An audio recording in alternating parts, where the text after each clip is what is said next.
Hey guys, welcome to the very first Try, Drive, Slide and Vibe podcast, or also known as TDSV. I'm joined here with the other hosts, Charlie and Sam, and I'm Karis. So, if you haven't seen, we talk about F1, football, and a bit of rugby. We may venture into some other sports if we feel like it. Thanks, guys. Appreciate that. So, as I'm the host of today's episode, first off, we're going to start with some little F1 news. Are you ready, guys? My favourites. Favourite, yeah. Let's go. So, we're going to be talking about the Qatar Grand Prix, which has just happened the weekend just gone. And I'm going to talk about it in chronological order. So, we're going to start off with the sprint race. Did you watch it this weekend? I did watch a little bit of it. I was busy, probably doing some work actually. I think I did stick on in the background. What about you, Charlie? No, I was at Don't the blame pub. you. Just to let you guys know, Charlie, what's your opinion on F1 in general? I don't mind it. It's quite long to watch, over 3 days or so. Yeah. Yeah, I don't mind it. I watch it with my dad, but he just falls asleep, so I just give up watching it. Yeah, fair. I'm probably the most interested in F1 in my family. But yeah, football all the way. I'm a bit of F1 and football, and my family's just grew up with it both. So, starting off with the sprint race, if as you guys didn't watch, I'll fill you in, Charlie. Oscar Piastri won the sprint race, but Lando was winning throughout the whole race, and he was keeping Oscar in DRS, which George Russell was not happy indeed. What does that mean, Karis? Simple terms, Charlie.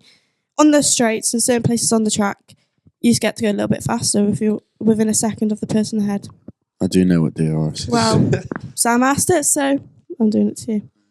Anyways, so Russell wasn't too keen on this. He was saying absolute waffle, in my opinion, about you should just let the better driver get through, and that Lando should have gone ahead, just race his own race. And I was like, don't agree with Russell there. It's all about teamwork. So anyway, at the end of the race, Norris kindly let Oscar through due to Oscar letting him through in the Brazil sprint. Don't know if you guys watched that. That's to try and get Lando in the championship battle a bit more. But as we know, Max has already won that. So I quite enjoy this because if you don't know, going into this weekend, there's a constructors battle going on between McLaren and Ferrari. Don't know if you both know about that. Nope. So it's just, I love a bit of teamwork. And all honesty, I'm going to be a little bit biased because I am a McLaren fan. What team do you guys support a team in F1? Yeah, all about the British. So Hamilton, Damn. Mercedes, Okay. Russell. I'm with Sam on this one. Oh, dang it. Right. And just Well, to let the viewers... McLaren's my favourite car.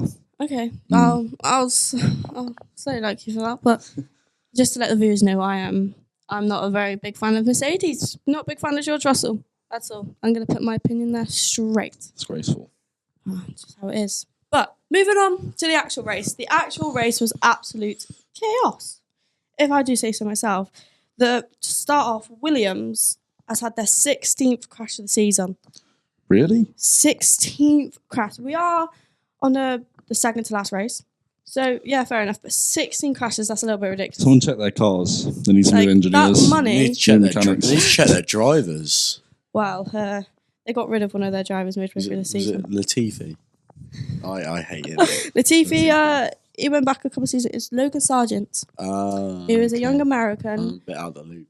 Yeah, I don't think he was doing too bad. He was a rookie, so you can't expect it. But 16th crash. Moving on again from the Williams, which going more chaos to the race. Alex Albon wind mirror fell off towards the end of the race. Casually took off his car, sat in the middle of the road, and if I didn't do anything about it, basically. They were like, honestly, they were putting out yellow flags, taking them back, putting them out. There was so many punctures within the race. It was absolutely ridiculous. But going on with the yellow flags, there was a big conspiracy in the race this weekend. Don't you see? No. It involved Lando Norris. So let's set the scene, right? So Lando Norris is in P2 right now in the race, just casually driving, doing the best. Honestly, he's catching Max Verstappen. And Lando is in a big race for second place in the championship with Charles Leclerc going into the race this weekend coming, Lando's on 349 and Leclerc's on 341. So And how are these points tallied? I don't believe that is right, actually. Yeah, it is right. Sorry. Let's check. How's the point tallied? So during the race, I'll just do a basic race structure. Drivers come in first to 10th, all get points shared. Like first place gets 25 points and it slowly goes down.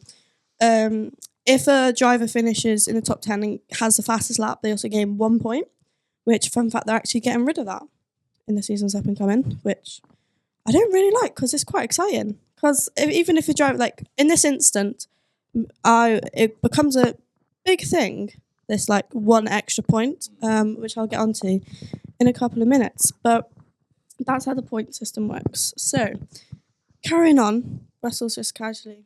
No, not Russell, sorry, getting my words wrong. Russell's just casually driving. And let's set the scene. You know how fast F1 cars are going? It's ridiculous, isn't it, I guys? can imagine, but Yeah. It is. It's like 220? Yeah, Yeah, it's something like that. it is 220. incredible Yeah. speeds. So Lando's driving on the straight. And I would say, for viewers watching, me and Sam aren't far away from each other. We're tabled across. And I would say Lando is this far away from the screen that shows the yellow flags. At this instant, the yellow flag God. turns on. Barely a meter. No driver's going to see that, is he? So Norris didn't see it, obviously, which don't blame him. So in a yellow flag, you have to slow down. Yeah. Norris didn't do this. Oh. So he was given a 10-second stop-and-go penalty, which put him down from second to P14. Oh God. Mind you, there's like only 14 cars in this Yeah. race at this instant because of everyone crashing out. Punches, just the whole lot.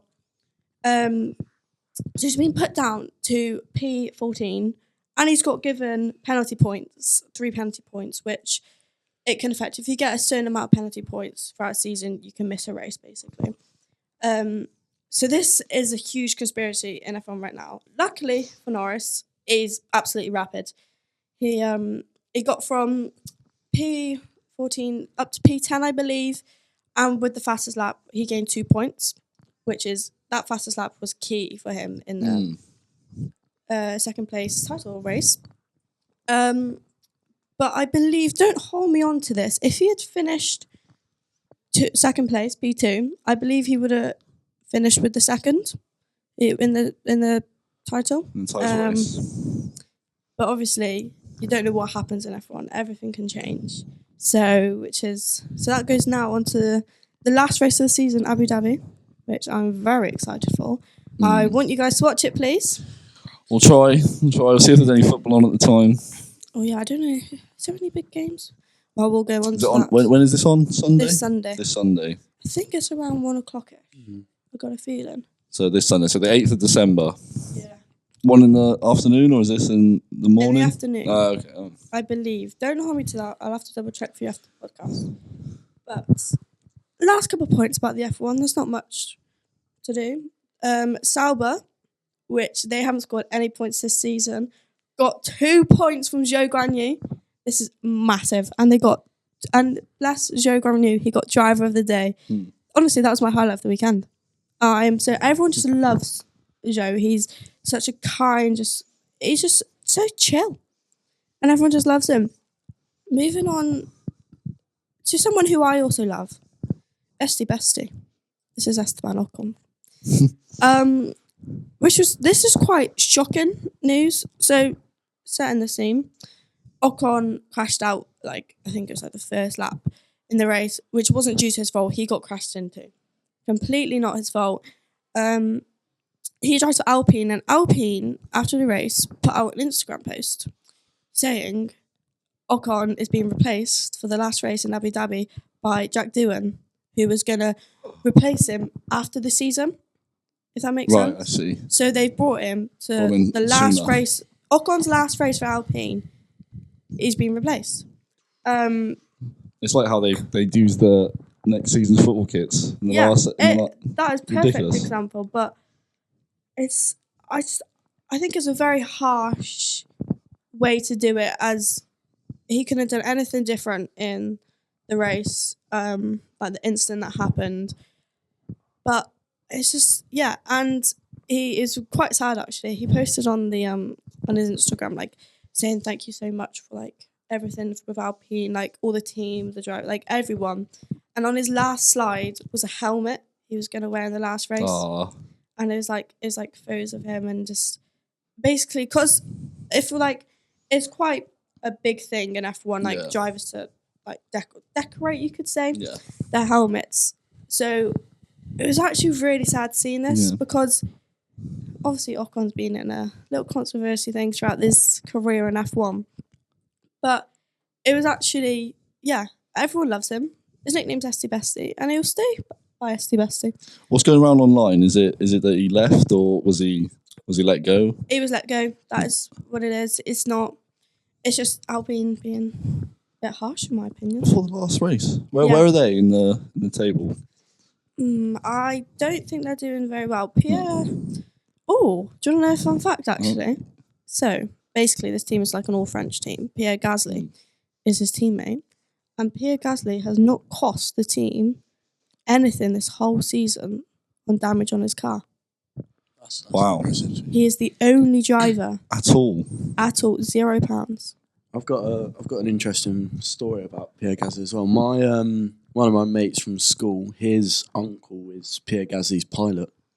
Really? Yeah, That is Wow. so cool. That is Yeah. cool. yeah.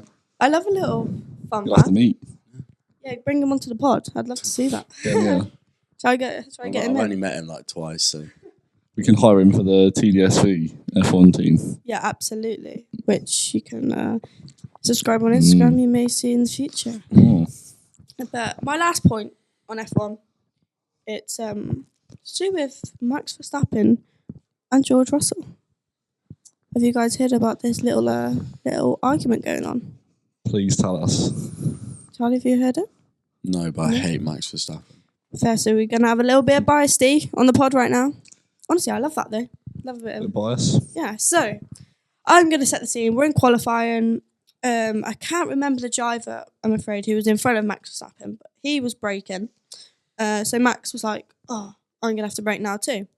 Which slowed George Russell down on his quali lap. Max couldn't do anything about it, could he not? So at the end of quali, Max got P1, George got P2. Obviously, George is going to be a little bit salty, but that's what F1 is. If you can't, everything on the track is just, you never know what's going to happen. Never know what's going to happen. So George was a little bit, I don't really know how to explain it. He was just a bit of a complainer. He brought up saying like, he was just complaining about Max doing something that he could not do. That he couldn't do anything about it. So, due to George's complaints, the FIA thought, we got to look at this, don't we? So Max got a one-place grid penalty for this. Max, let's just say he was not happy. He was dissing George. He was saying he's not as nice as what he is on cameras. He was saying a lot, and he said he even said to the point, "I don't want anything to do with him." Wow. And they're usually quite friendly towards each other on camera too. They They're are, like yeah, best buds. actually. Like George is the typical like, going to be nice in front of the cameras, Max just says how it is, and I love it. I love quite just straightforward drivers. My biggest pet peeve with Verstappen, right? Multiple things I don't like about him. Firstly, I don't like his pit crew. They annoy me. He has, in the last couple seasons, he has been very known to cause a lot of controversy, like Hamilton, Norris. Like when he's Norris. when he's yes. competing, yeah, he's doing a lot of what I'd like to call dangerous driving, I would agree.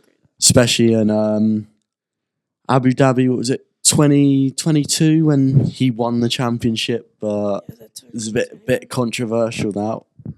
Wow. I actually want to hear both of your full opinions on this. I'll let you know mine. It's pretty simple. Lewis did deserve that race. I will say he did deserve the race. Max was probably it was unfair. But overall, Max deserved the championship, so I was completely happy. I couldn't care. Max won it. That's how it is, though. That's sports bias. Yeah, Sam, what's your When opinion? it's your team, Yeah. you don't mind.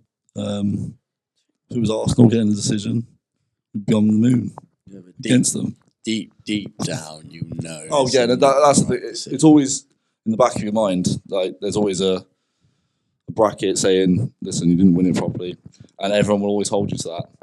But sometimes you just don't care. You got to celebrate it. A win's a win, isn't it? Win's a win. A win's a win. But I'm actually quite carrying on that little conversation. Actually, I do like this topic. I'm actually another reason I'm actually quite happy. I don't know if you know Michael Schumacher. Him and Lewis Hamilton both have like most title wins or whatever, and I quite like how it hasn't been broken. I think the continuous of it is just pure excitement. As someone that somewhat likes Max, I don't want him to reach 8 world titles. Do we think though, going on as you guys both like Lewis Hamilton, do you both think he will win his 8th title at Ferrari? I don't want him to, but also I don't know because Ferrari, they're so inconsistent. Like you've got great drivers, but if your car doesn't work, there's no point in having them. Just looking at like the title race the other season with Max and Charles, like it was so unpredictable. Both in that season, there was fault from the driver himself, Charles, but then also so many silly mistakes from the actual team. Like I remember, was it Monaco? They asked him to pit or whatever, and he shouldn't have pitted at that time. It's so silly, but I don't really know if he's going to win his 8th. It's very hard to tell. And for all beginners out there, what is the likeliness of it? Do you reckon? What is the points? Is there? What's the likelihood of? Yeah, what's the likelihood of him winning points tallies? Honestly, towards the end of this season, it's McLaren and Ferrari, which you can see in the constructors going into the last race. It's them for P1 and constructors. So Ferrari as a whole, they are up there. They've improved since the other seasons ago with Charles. So honestly, I think there is a chance that he could win it. But you also got to look at McLaren. Like, they've been doing amazing towards the end of the season. They've been doing amazing all throughout the season, but especially towards the end, like with Lando actually putting pressure on Max, which you have seen throughout the seasons, but Max has just dominated.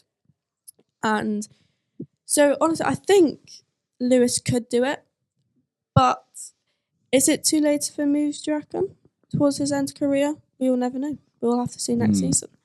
But honestly, I'm hoping for maybe Lando Norris winning. We'll see if that happens, though. Sorry, we got a little bit sidetracked. We didn't continue our Max and Georgia little argument going on. But there's only...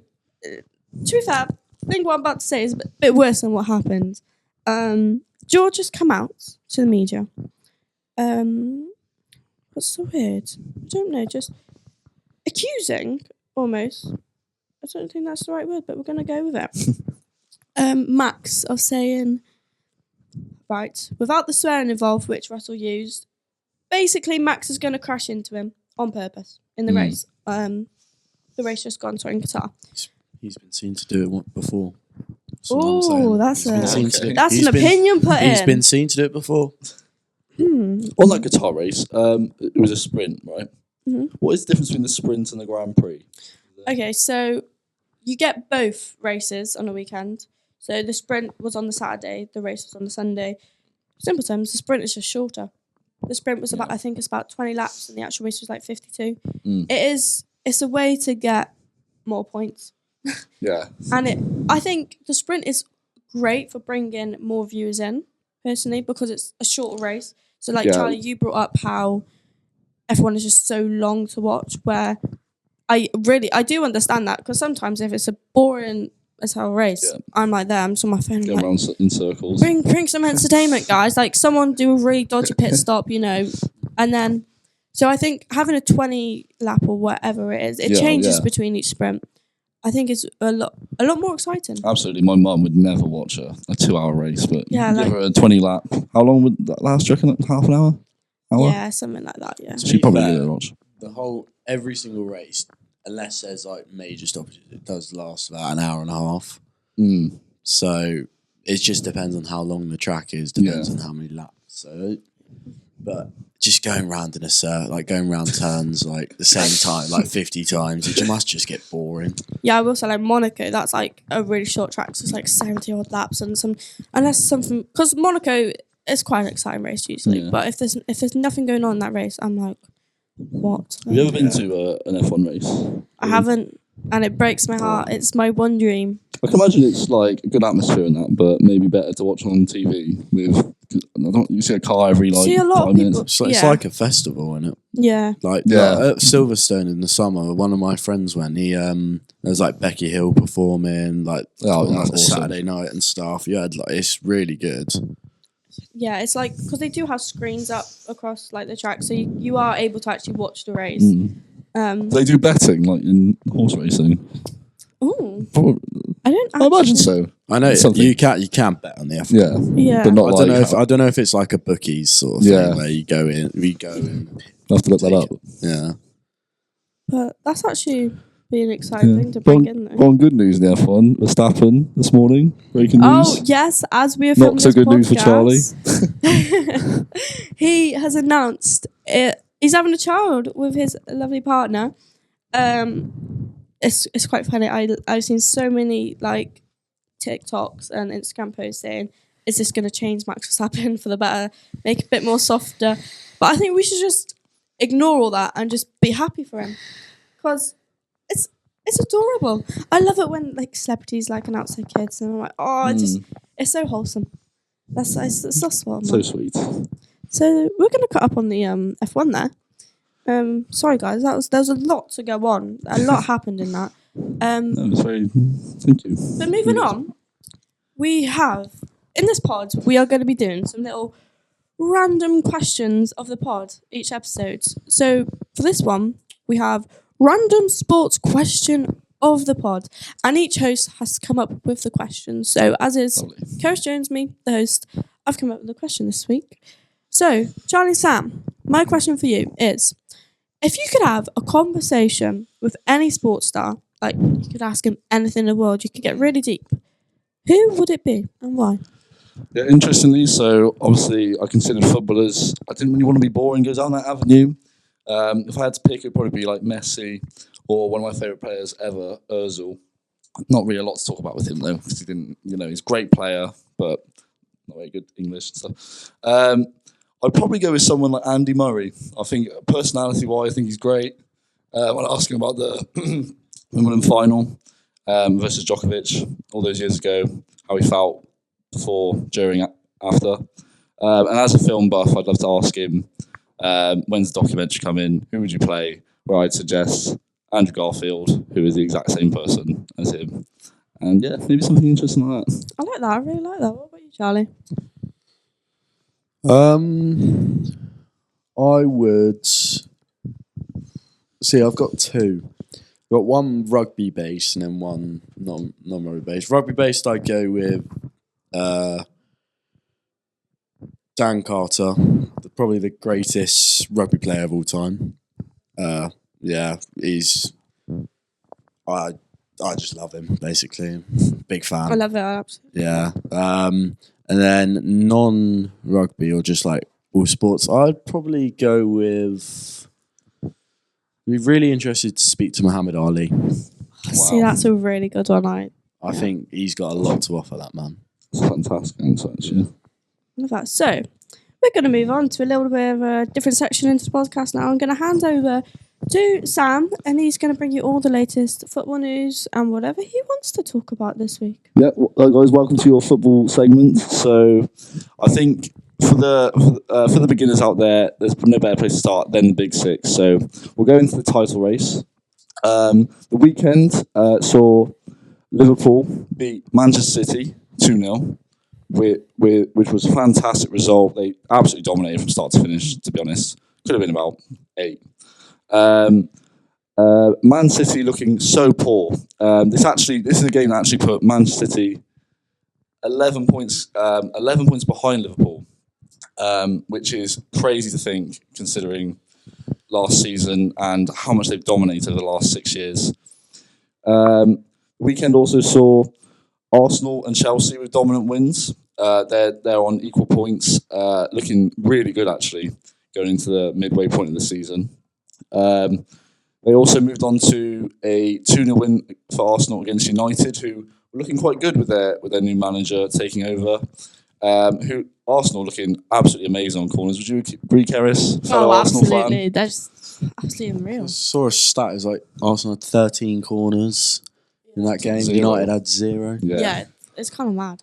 Yeah, no, absolutely fantastic. And whatever that set piece coach is doing there is just, I don't know, it's just the way they organise the corner, absolutely everything incredible. Can I just bring up something I found really funny about that game? If you watch United do the warm up, they were practicing corners as well. Yeah, I saw Really? that, Yeah. Oh, look what Arsenal just. yeah. Embarrassing. No, fair play to United. They actually did put in a good performance in the first half.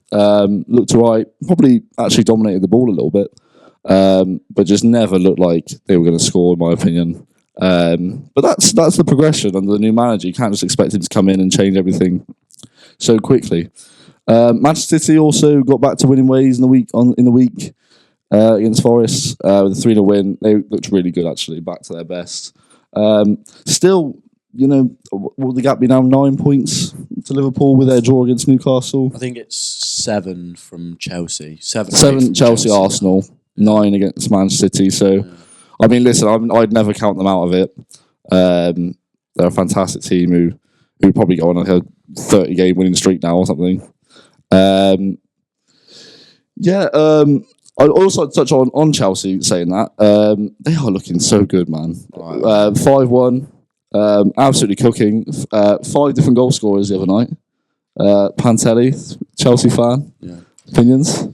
After the couple years that we've had, I think this year's definitely been our best year. I feel like this season we're not like last year. We were very reliant on Palmer. This year, he scores, he gets his assists, but it's not like he's our main threat. You got Jackson. Sancho got his first goal for Chelsea. You're a fan of Jackson? I would say last year I was very critical of him, but his ball playing ability was really good. That's what I liked about him. And then this year it's just gotten even better. Like he's actually finally becoming more prolific. I remember my friend saying when they signed him, it was a pre-season tour. I think there was a Premier League series or something that you won. Yeah, right. Yeah. And he said Jackson is looking like one of the best strikers I've ever seen. And then I saw him in the league, and then the first game I think it was against Liverpool that season, and he had an absolute rotter. And I remember thinking, what is he on about? But now I'm actually kind of seeing it. He's got good footwork. He's not as offside as he used to be. He used to be offside every chance, didn't he? Can I just bring up? I really like Madueke. Especially because he brought me 13 points into my fantasy team. How did everyone do? I did quite well too far. I think I got like 75 points. Yeah, well, I got 91. Fuming I didn't captain Palmer. 82. I ended on 82 points. It's been a good week for everyone, Sam. I'm not a... You're not a fancy? Not a fancy player. We're going to have to get him on now. We're going to have we might have to make our own league. Yeah, absolutely. I'm a lot far behind. But I've never really dabbled in that. I don't want to have to wish Haaland to score on the weekend. I don't want him to. That is the one thing, guy. I'm making sure I don't care about too much about it, because otherwise... If I could have 11 Arsenal players, I'd do it. Yeah, I think maybe some Everton players. I might get my whole team in there. I've actually only got Saliba in. Saliba. I've only got. Yeah. I did have Odegaard and Martinelli, but obviously Odegaard got injured. Martinelli wasn't doing too good at the time, so I took him out. But listen, my team did very well.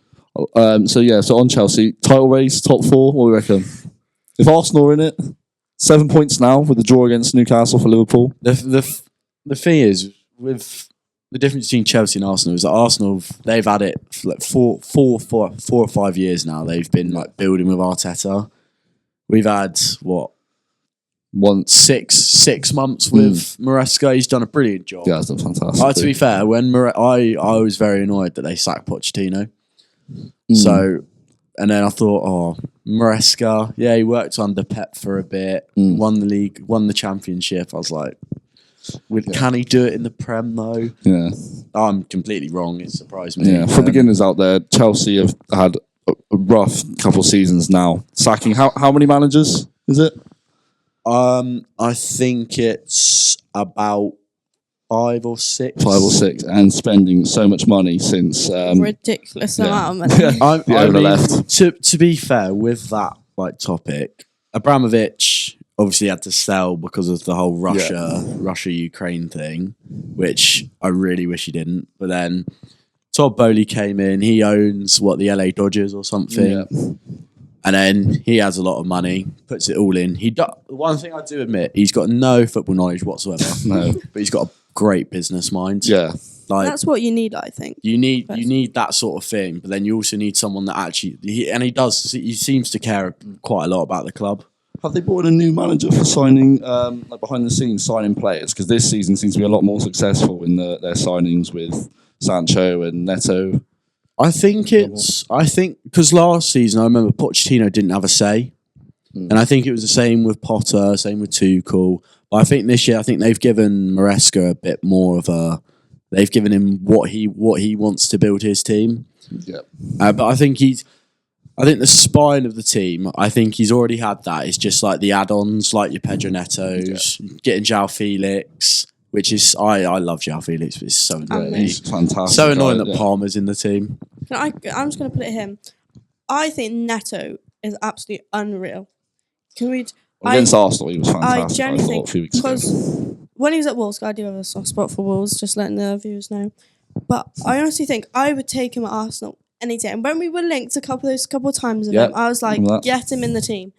And but I feel like not many City, Liverpool, they weren't too he's incredible. No one ever went for him, did they? But I think that's a huge signing in my opinion. The thing is, with City, they've got Grealish, Foden can play on the left. I hate Foden.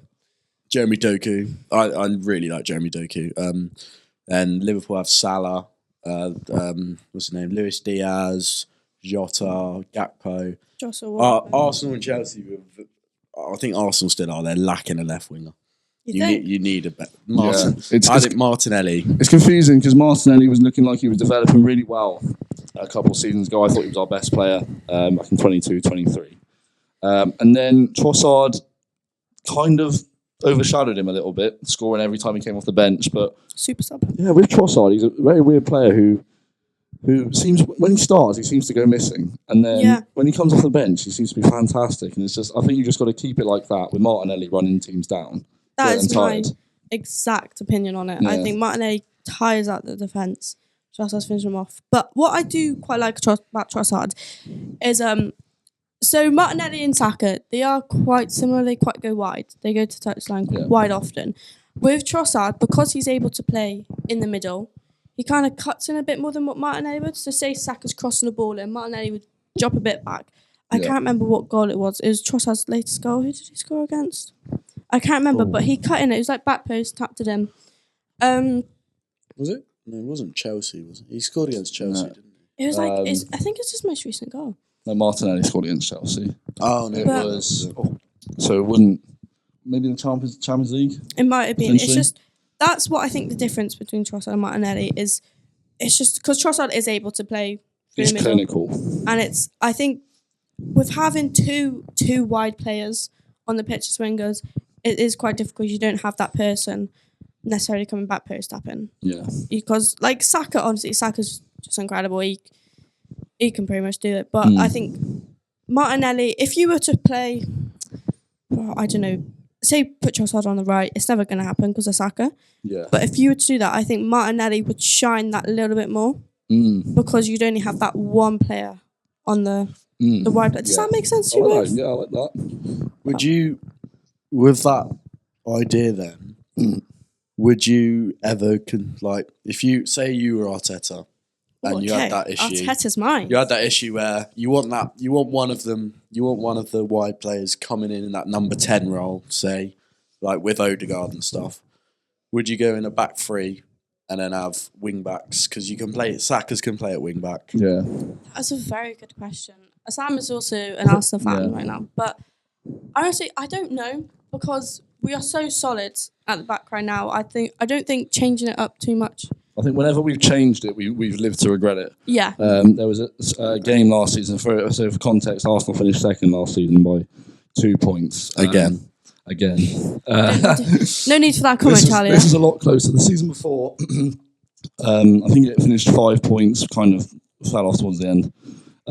We actually changed it in a game. The only game we lost in the last 18 games, where Havertz came into midfield, and they kind of, I think they moved Partey to right wing back. Honestly, I was really feeling that. I love a bit of Partey at the back. Right back. Yeah, this season's actually worked really well because they stick with the back four. But when they change the shape with Havertz in midfield, it just doesn't work. He's not hard working enough. Well, That's a strong opinion. I think he is, but his body language the way he plays doesn't really work in midfield. Where Odegaard, Partey, Rice, just solid players, win the ball back, clean pass, and he's more of a. You say Havertz more of a luxury player. Havertz is he's a luxury, like false great finisher. Right At now, the odd time. I still don't like. He's done better at Arsenal than he's done at Chelsea. I'll give you that. on the eye, he's not amazing. But it's the thing for me is his consistency, and I think for Arsenal, you've got him and Gabriel Jesus. You need that. You need a proper finisher. Because it's good that Havertz can come into these pockets in the false nine. It's good, but if you want someone to score, because you've been looking at links with Isaac and stuff. Yeah, that's the man. That's the guy. That's the one. He's exactly what I want. Did you see his goal this weekend? I haven't Awesome. actually. I haven't been able to. That's the most I've celebrated a goal. That's not Arsenal in a while because I needed them to win. On that game, did anyone watch that game? I've seen clips of it. I was sadly at work. I saw the very controversial ending to it where Newcastle were on the break and then the ref blew his whistle. He blew the whistle as the Newcastle left winger got the ball. I think he should have blew when the keeper got it. When the keeper then maybe when this wouldn't happen. You either have to carry it on fully till the end, till perhaps Kelly got the ball. Do you know what I mean? What do we? They were through. It's 2-1. Yeah. That was like a classic FIFA end of the game. Oh, You're in foot champs. You need to score to draw, and then the referee blows the whistle. The problem is it's just the consistency. So I have a very strong opinion. Some people will say, "Oh, well, it shouldn't have got to that point, so he's stopping the play because he should have stopped the play earlier." But in other games, you'll see them go until the ball's out of play with no one going forwards, just a bit of a stalemate. I think with extra time, because people have extra time, they still go on for 2 minutes afterwards. I think just be simple. Stop it at the extra time. That was was it supposed to end in the 95th minute? Was it? It was 5 minutes added on. Yeah. End it at the 95 minutes. It's simple then. You don't have all these conspiracy moments. It's simple. I just think as a rugby more orientated, I think it would be just 10 times easier if you just stop the clock if there's an injury or something. 100%. Yeah, because then you get rid of all that controversial things, and then once it hits 90, because then at the end of the day you've still played your 90 minutes. Yeah. You haven't played more than that. Yeah, I completely agree. And also with things like your VAR, it's improved. They're not taking as long, or injuries and stuff. Stopping the clock just makes it so much easier because you're still stopping at the 90 minutes, but it's going to take the same amount of time as playing extra time. Yeah. One other thing they could take from rugby is, I've been going to the games at the Principality recently, Wales, Fiji, Wales, Australia. They also have the referee mic'd up to the stadium and the screen. They have started to do that now because I watched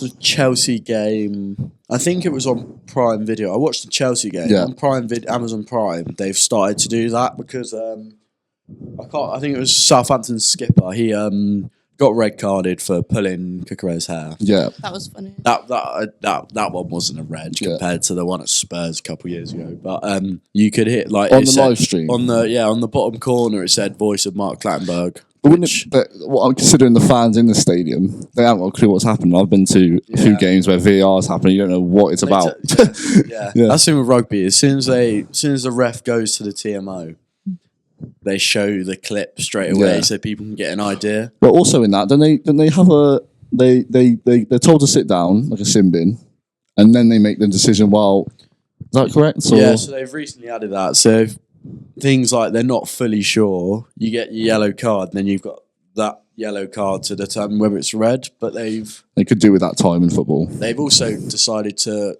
change to a 20-minute red card now in rugby, which we'll cover later. Yeah, I've heard about that.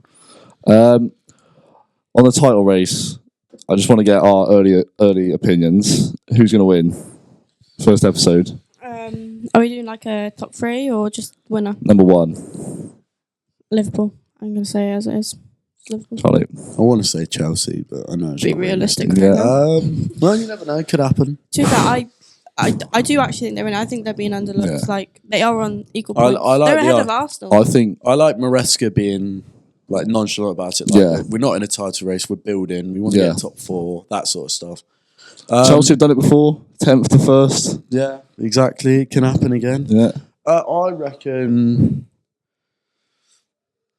I reckon City will pull it back. You know, I don't want them to. I don't want Liverpool to win either. But I reckon 11 points. I reckon- That would be the highest points tally to make up. I reckon they they can did pull it it to back. Arsenal with the 9 points. Yeah, It's not game in too hand. much. Just to clarify. Well, you bottled that. Yeah, we don't talk I about it, think- Charlie. We don't talk I about think Liverpool probably will win, but I do think it'll be a lot closer than the start of the season would probably make it out to be. it. Yeah, I don't think they're just going to run ahead No, of it. I think they maybe like 2 points in it. Honestly, I 2 really points to do. I who? think it's going to drop. I'm going to say Arsenal finish second. So, Yeah, just because the Rodri loss seems to be a bit massive for them. Although I can see him coming back way earlier than they Yeah. predicted. Finally, I'd like to everyone's going to predict this weekend's results on the football.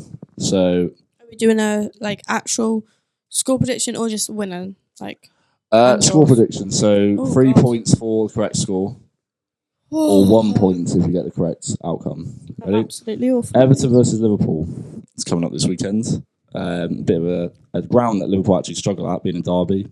Even when they're on their highest form, they do tend to go there, and it always seems to be 0-0 somehow every season. So Everton, Liverpool, Keres.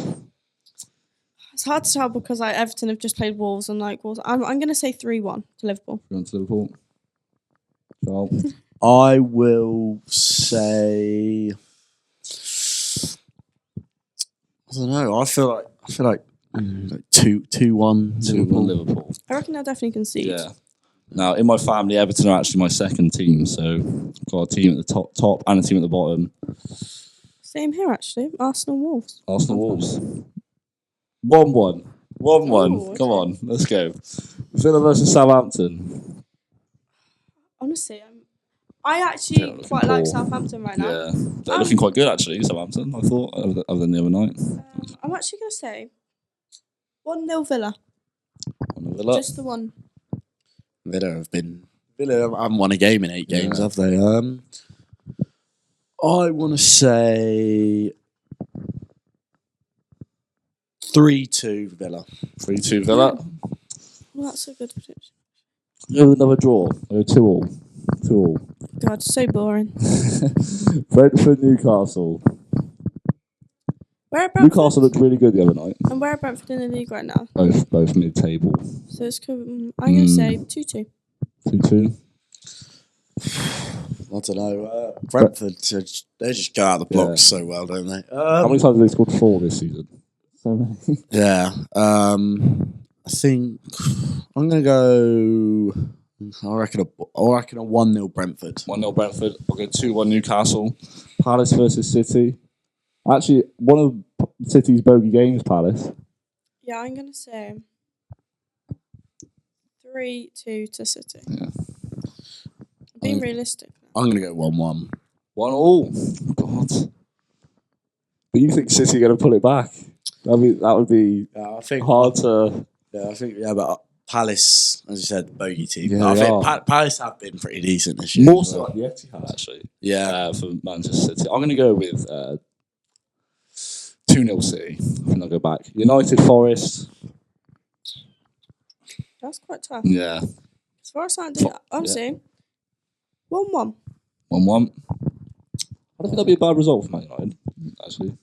Forest are doing actually quite well. Yeah. Forest have been really well.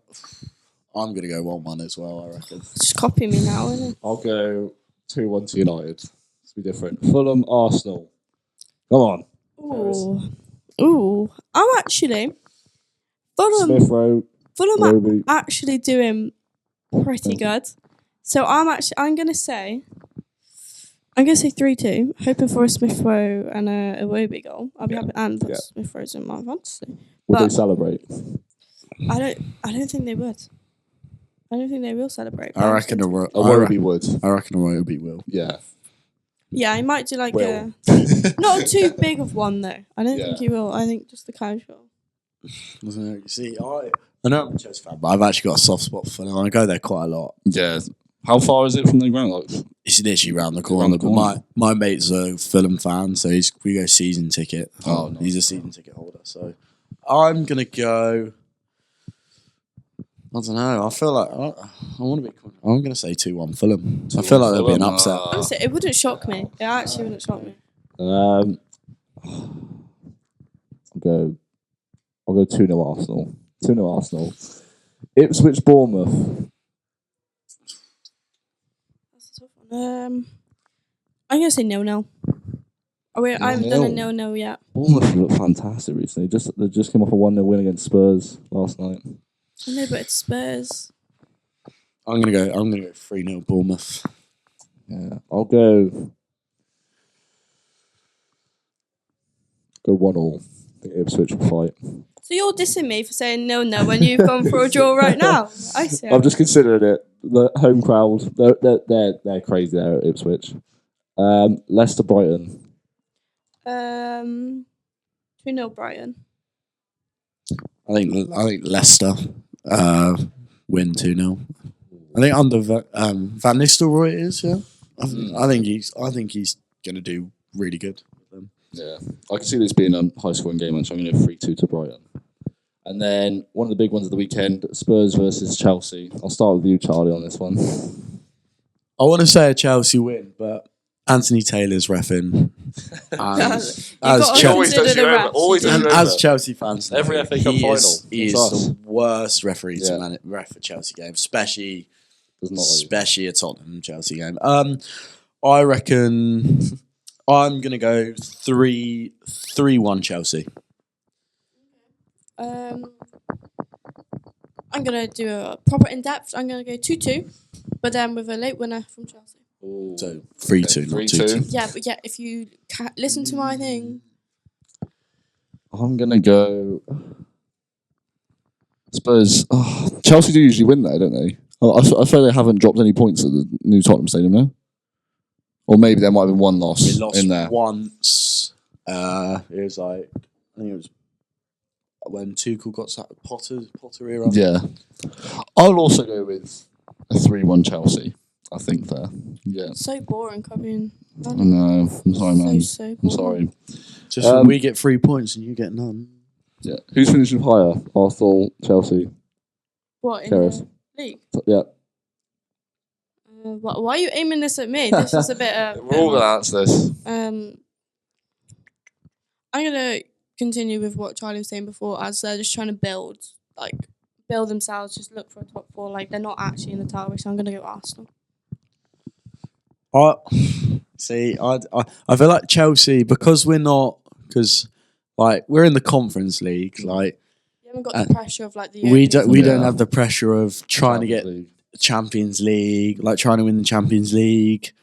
We're out the Carabao Cup already, so it's literally just FA Cup and Premier League. Conference League is a farmers' league, isn't Can it? I say that's? Great to I win think though. that's a really good point. Bringing in like the European football when It does add so much yeah. more pressure. when I can't remember what season it was when Arsenal didn't get any or whatever it was. Yeah. They actually, I think it Still finished 5th. yeah, but it worked out. Yeah, 5th from where were we? Yeah, well, I think there was a season we finished 8th. Exactly. Yeah. I think it actually helped Arsenal in their build up to where they are now. Yeah. Personally, Yeah. Would be great to win that trophy, though. As much as you... Yeah. Yeah. right, Sam. Yeah, that ends off our football segment. I'll hand you back to Keres now. So, a little bit of an interval for you all. Just if you're bored of a little like sport news, what the question is? Random question of the pod time. Woo, guys, come on, show the excitement. on. God, right. Love so this. this question actually, I was inspired by a friend back home named Sam. He's never going to watch this pod probably, but I'm going to feature him. Not me. But yeah, not this Sam, the better Sam back home. Anyways, so he inspired me with this question as a Greg's worker myself, guys. Really? Yeah, I am a Greg's worker myself. How many Greg's sausage rolls could you eat in one sitting? You're allowed whatever drink you want, so it could be water to just get it down, yeah? Yeah. But how many in one sitting? It really would depend on the context, I think. Okay, if there was a gun to my head, a lot more. but that's not a realistic situation here, Sam. It's dinner time. You've to be fair, you haven't had breakfast, Okay. right? I'm gonna say so. You haven't had breakfast, so you are quite nibblish. It's about 2:00 dinner. Yeah, what are you thinking? Well, the pastry, it's very filling. I reckon if it was competitive, I reckon I get about... Now Sam, you're just chilling in Greg's. You're just sat there. Just chilling in Greg's. All you can eat sausage rolls Yeah. for free. I think I'd get... I'm behind the counter saying you can have as many sausages as you like for free. I think I couldn't go past 20 without getting sick of them. 20? Maybe. Well, my You're a answer is heavy about eater. 4. I would say minimum. I'd say I could do 13, Okay. but I don't know if I get Want past to. 13. If I get past 13, I don't know where I'll go to, but I reckon my minimum is 13. Yeah, no, I could eat about 4. Yeah, no, they're not. I'm not a really big fan of the sausage rolls. I'm more of a sausage, bean, and cheese. Bit of margherita pizza. Oh, one Pizza thing. slices. Have you ever tried the cheese bites on Greg's? No. They absolutely bang. Honestly, on my break, but they don't do them here in Cardiff in the store I've been working at. So when I go back home, I'm getting the cheese bites and do recommend. That's our homework. That's your homework. This Yeah, go weekend. try some cheese bites from Watch the race. Greg's. What's the race? Get some cheese bites. Perfect. Lovely. Get a Fanta as well. Yeah. Get a Fanta, or even a bit of a Koppenberg. Yeah, Yeah. I think that. So we're going to be moving on to the last section of this little podcast, and I'm going to hand you over to Charlie for the rugby. Yes, now we are looking at last week's return to the Premiership after the Autumn Nations, as there are no games for the next week or two. So it's been a very eventful weekend, I'd say. Friday Night Lights, we had I don't know if you guys know him, Joe Marler. I'm afraid I do not, So basically, but I'm going to pretend I do. He's probably one of the best, probably the most known English rugby player. He is known for his charismatic banter, his interviews, his I don't really want to swear, but his sugar housery kit stuff on the pitch. He's done quite a lot of controversial things, but it was his last game before he retired on Friday night. So that was emotional. Good, absolute legend of the game he is. He's do you want to hear something that he's done very controversial? Absolutely love Absolutely the love moment. it. Yeah, love it. So I think it was Six Nations I think it was 2019, England, Wales at the Principality. He was about 10 or 15 minutes in. Gets into a bit of a hustle. All the England Welsh boys, big game. And then skipper Alan Wynne-Jones is squaring up to Joe Marler, and Joe Marler decides to just grab his penis and got red carded for it. Now that's my homework, to go watch that clip. Yeah, you can go watch that. Yeah, I really That is brilliant. It is brilliant. I remember watching that. I'm really sorry to interrupt right now, but we have some breaking news for F1 live right now. You'll be able to carry on in just a minute. But do you remember we were saying about the Lando Charles battle? Yeah. Charles has been hit with a 10-place grid drop for the Abu Dhabi Grand Prix due to a new energy store. So, and it's like the big McLaren Ferrari. God. So that'll be interesting. That's gonna be Sorry interesting. to interrupt, but that was live on the We'll pod. have to cover that further on Monday. Yeah, absolutely. So next up, another big game on the Friday Night Lights. Newcastle Falcons, for the last two, they've won. This season was their first win in two. They've won their first game in 2 years, and at the start against Exeter, and then on Friday they got their first win at Sarries for 15 years. That's which crazy to think about. is That's a long time. Newcastle have been a very underperforming team in the Premiership, but because with the Premiership rugby, it's not very the same as football. They don't have a relegation system. So the teams in the Championship, they don't go up, but I think they're starting to add it at the moment. They're starting to add it. What else is there? Gloucester, they had a good start, good win on Saturday. I watched this game because I am a Northampton fan, but Gloucester got the better of us. So Northampton's number 10. This is so when you get headed, they've got the gum shields which detects head injuries based on the impact. That is incredible. Yeah, so they Awesome. tried them out in last year's World Cup, and now they've started using them in the Premiership and stuff. So Northampton's 10, Finn Smith, really good player. He had to go off with a HIA 5 minutes, or like 2 or 3 minutes in, and you've got. I didn't know this either, but you've only got like a 10-minute window to come back onto the pitch. So he did it. He was fine, but then he because there was no natural break in play, so no like knock on, ball didn't go into touch or anything like that. He didn't get on within the time limit, so he couldn't come back on. So we didn't have our like main number 10. Gloucester were playing really well, to be fair. But yeah, you learn quite a lot of new things in rugby. I'm very interested about it. We'll go back to the I was talking about the 20-minute red card. Yeah, absolutely. Yeah, so as I was saying, if you get the yellow, it will be under review. So you got the 10-minute of the yellow in the sin bin, and then if it gets brought to a red card, you can, after the next 10 minutes, you can bring someone else back on, but it can't be the same guy. So in the Wales-Australia game, I think it was a guy named Sammy Karevi. He got red carded, and I think this was the first test of the 20-minute red card in the autumn series. I might be wrong, but so he got the 20-minute red card. So they were down to 14 men for the next 10 minutes, but then after that they could bring someone else back on. Yeah. What are your guys' thoughts on that? Obviously, football, you red card. It's very different. Yeah, so it works differently. You can bring a player back on. You can bring a player back on after 20 minutes. Only but that player is the gone. same player. So when you say like the yellow card under review and then it gets turned into a red, is it a 10-minute from the yellow and then another 10 minutes, or is it another 20 minutes after the? No, so when you get the red card, the yellow card, that is so you get the sin bin, and at the end of that 10 minutes yellow card, the referees or the TMO will come to a decision whether or not it's a high danger, or like if there's any like mitigation towards it. So like if it was foul play or not. So if it is foul play, they'll get notified and be told, oh yeah, after the review, we found out it's a red card. So he's got another 10 minutes. Or it might be 20. I'm not fully sure. But I think it might be he has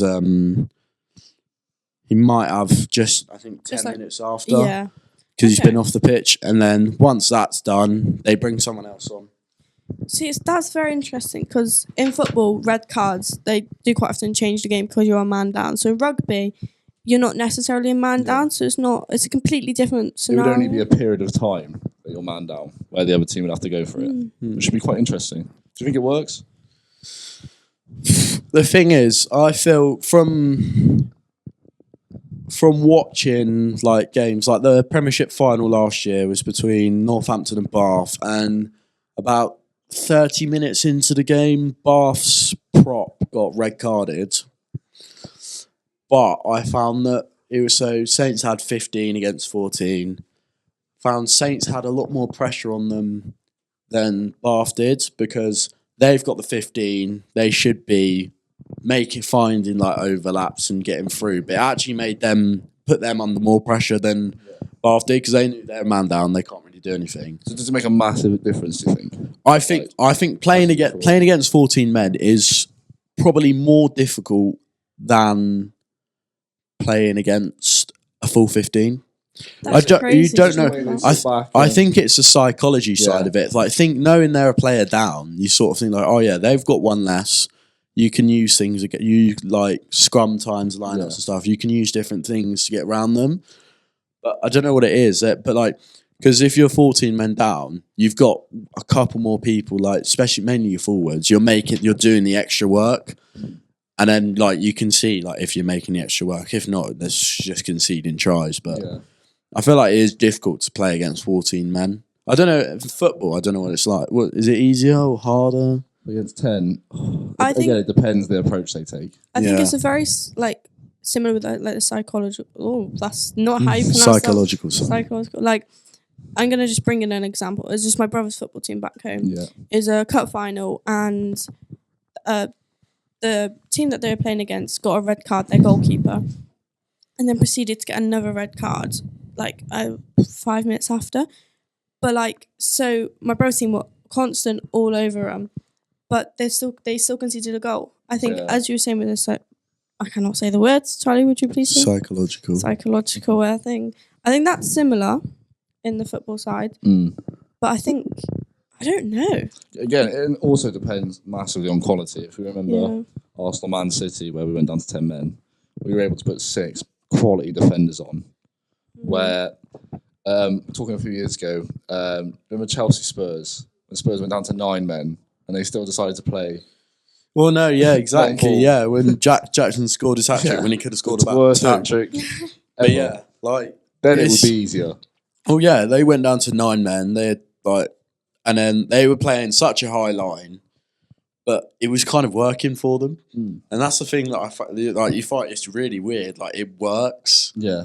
Like playing like really bold tactics when you're a man down or 2 men down. Well, in rugby, would they go tighter or would they still keep the line wide?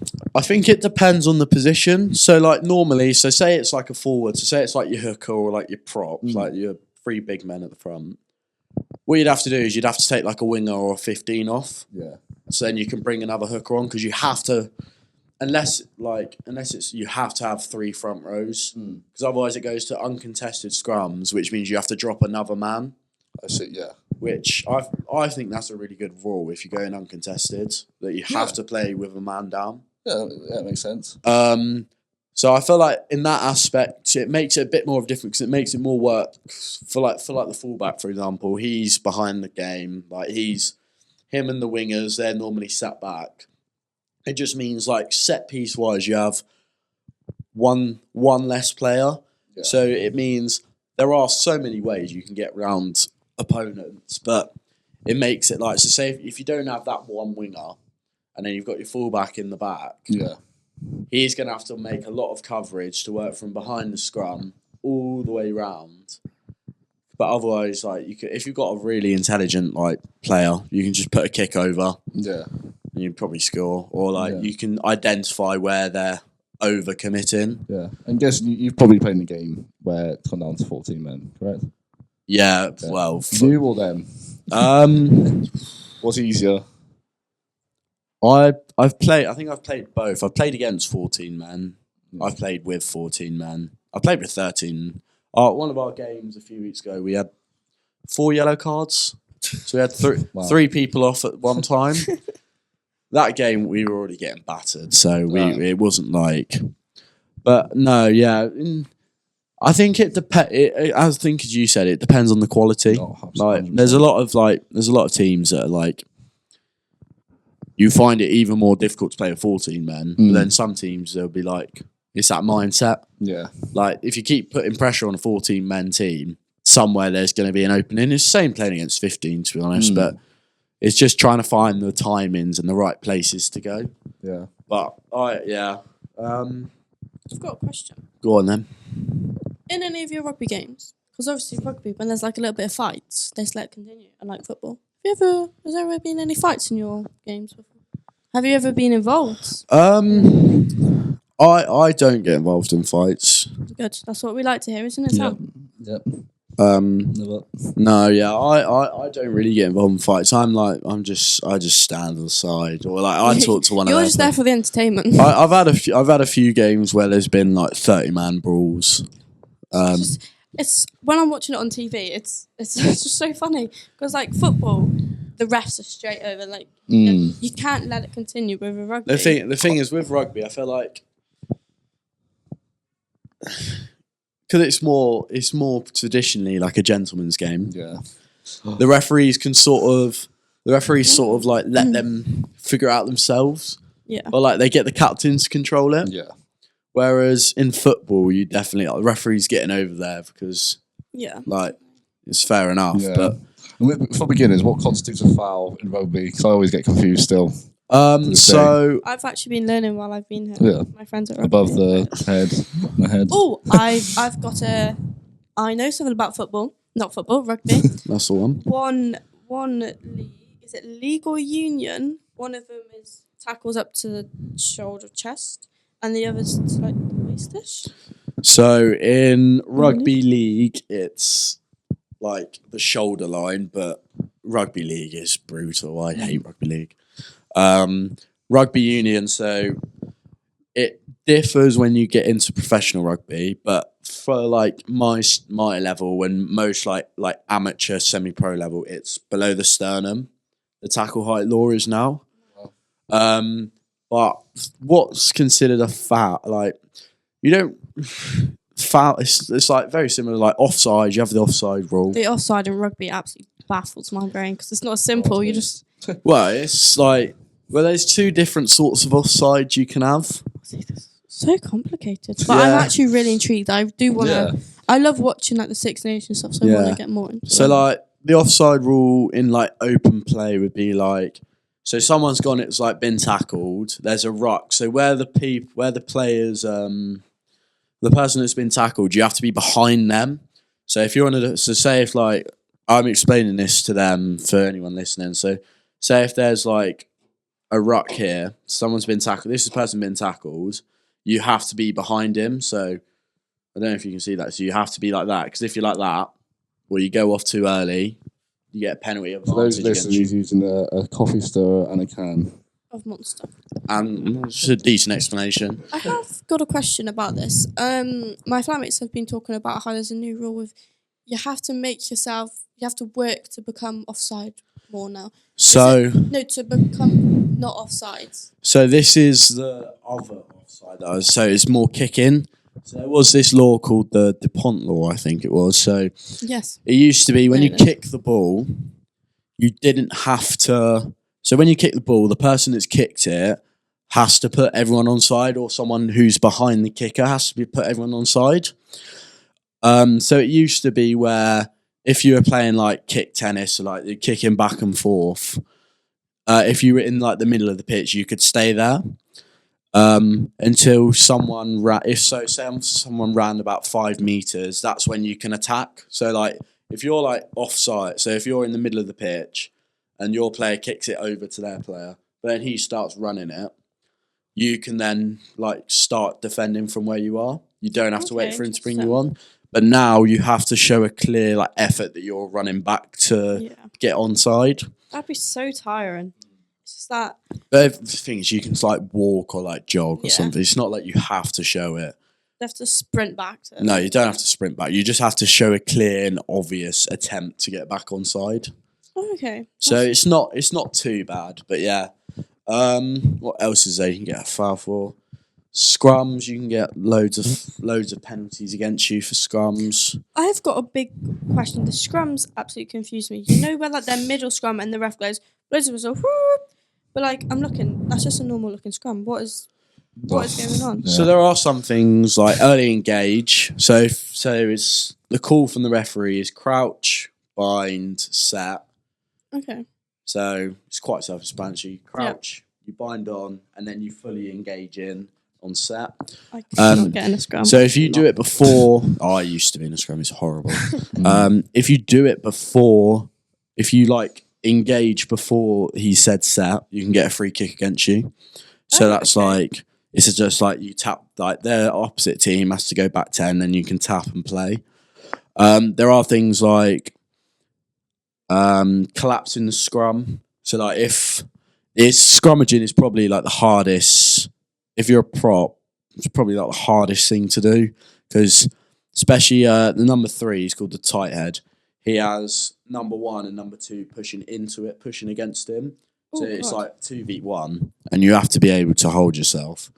Like if you for example, like if you drop your knee or something in the scrum first, drop your knee in the scrum first, penalty against you, or like you get warnings and stuff. There's so many things like you can get pushed back in the scrum. Like if you pop your head up, like if you in like that, and then someone's body gets lifted up. So it's actually quite strict then. Oh yeah, it's very strict. It used to. Well, if you watch like clips from like scrummaging like the 90s or something, it's so different. Like it's so much more technical. It's just like how much the games of like rugby, football, like the whole lot's just evolving. Developing massively. So fast. Right. Especially rugby, because like when my dad used to play. My dad played rugby since he was like 13. When he was rugby, like if you were fat, you were in the forwards. If you were fat, you were a prop. If you were tall, you were a second row. The small ones are the 9s. If you're small, you're a scrum half. If you're quick, you're a winger. If you can kick a ball, you're a 10. All this sort of stuff. But now it's so different. Like there's a guy that plays for the France national team now. When he was at Loughborough University, he was 6'10". Oh my God. Wow. So if he's 6'10", what position would you think he'd be playing? A forward. The second row. The backs. Second row. And that is the higher numbers. It's like 15, 14, right? 13, 12. Second row is a forward. Oh. This is how much I know about. I'm trying to learn, guys. For the viewers, I'm trying to learn. The first 8 numbers on the pitch. The first 8 numbers on the team sheet are the forwards, and then the rest. The 7 are the backs. The other 7 are the backs. So he was playing 10. So he was playing fly half. 6'10", but now he's playing starting second row for the French national team. Wow. Really? Yeah. I've got a question. In rugby, for example, like football, if you're a winger, you can adapt to be like a wing back, to become a full back type thing. It's not necessarily easy to adapt, but the adaptability is quite up there. Is rugby a lot hard to adapt to different positions? Or probably positionally, but it's all... I think it depends on the position. So like if you're the front row, so the props, so 1, 2, and 3, you could probably learn to play those 3. Quite a lot of like back rowers and second rows, they can interchange, so you can play second row or back row. 9s and 10, like I think in the backs you can probably adapt to play anywhere. So like a lot of 10s, for example, they can play fullback or they can play 12. A lot of wingers and fullbacks can play 13.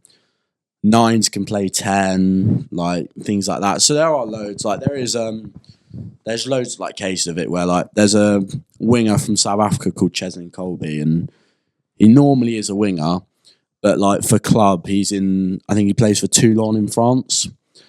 So he's played 10 for them, he's played 15. Even for South Africa, he's thrown in a line out, he's played 9. Like you can be very versatile with it. That's quite interesting then, actually. Yeah. Is that all your points covered then for today? Yeah, I think it is. My gosh, right. So we've come to the end of the podcast. This one was quite a long one, I'm afraid, guys. We've kind of rambled on. Had to come out with a bang. We had to come out with a bang. If you get bored towards the end, I'm really sorry. We hope we entertained you. Yeah, most of you probably aren't here listening right now. Yeah, it's got to the rugby round, isn't it? Only joking, Charlie. Don't take it to heart. It's fine, I see how it is. But really hope you enjoyed the podcast.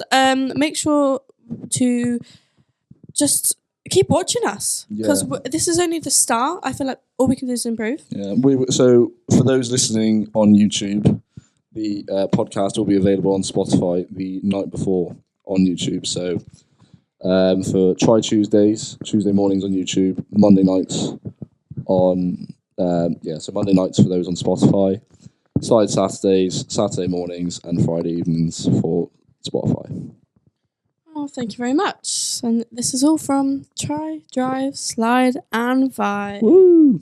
Bye.